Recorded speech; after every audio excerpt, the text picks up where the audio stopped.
હવે આગળ વાત કરીએ તો સુરતમાં 25 કરોડથી વધુના હીરા રોકડની ચોરી, સીસીટીવી ડીવીઆર પર તસ્કરો ઉઠાઈ ગયા।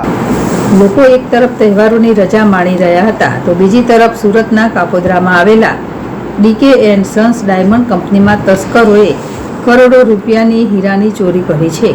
કંપનીની ઓફિસમાં તિજોરી કટરથી કાપીને 25 કરોડથી વધુના હીરા રોકડની સાથે સીસીટીવી ડીવીઆર પણ તસ્કરો લઈ ફરાર થઈ ગયા હતા। આ ઘટનાની જાણ થતાં જ પોલીસ સહિત એફએસએલની ટીમ ઘટના સ્થળે પહોંચી હતી। પ્રાપ્ત માહિતી અનુસાર છેલ્લા 3 દિવસની જાહેર રજાઓનો લાભ ઉઠાવીને તસ્કરોએ આ ચોરીને અંજામ આપ્યો હતો। કપૂરવાડી ખાતે આવેલા આ હીરા કારખાનાના ચોથા માળેથી રફ હીરા અને રોકડની ચોરી થઈ હતી।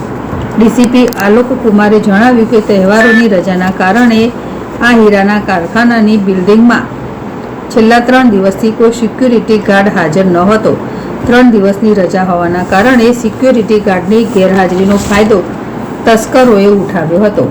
આ અવસરનો લાભ ઉઠાવીને ચોરોએ 25 કરોડથી વધુના હીરાની ચોરીના ગુનાને અંજામ આપ્યો હતો। ચોરીની પદ્ધતિ જોતા લાગે છે કે આ કોઈ સામાન્ય ચોરી નથી, પરંતુ એક સુનિયોજિત કાવતરું છે। તસ્કરો માત્ર હીરા અને રોકડની જ નહીં, પરંતુ ચોરીના કોઈ પુરાવા ન રહે તે માટે ફેક્ટરીના તમામ સીસીટીવી કેમેરાની તોડફોડ કરી અને ડીવીઆર પણ ઉઠાવી ગયા છે। તસ્કરોની ભાર મેળવવા અને પુરાવા એકત્ર કરવા માટે પોલીસ દ્વારા હવે આસપાસના વિસ્તારના સીસીટીવી ફૂટેજની તપાસ શરૂ કરવામાં આવી છે। આ ઘટનાના કારણે હીરા ઉદ્યોગમાં ચિંતાનો માહોલ ફેલાયો છે। પોલીસ દ્વારા આ મામલે સઘન તપાસ ચાલી રહી છે અને ઝડપથી ચોરોને પકડવા માટે ચક્રો ગતિમાન કર્યા છે।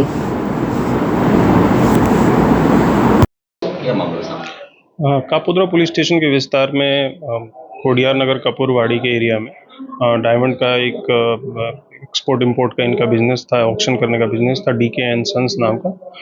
यहाँ पे पिछले 2-3 दिन से रजा जो अपना जन्माष्टमी और इंडिपेंडेंस डे का रजा था, तो ये खाता जो डायमंड का था ये पे बंद था।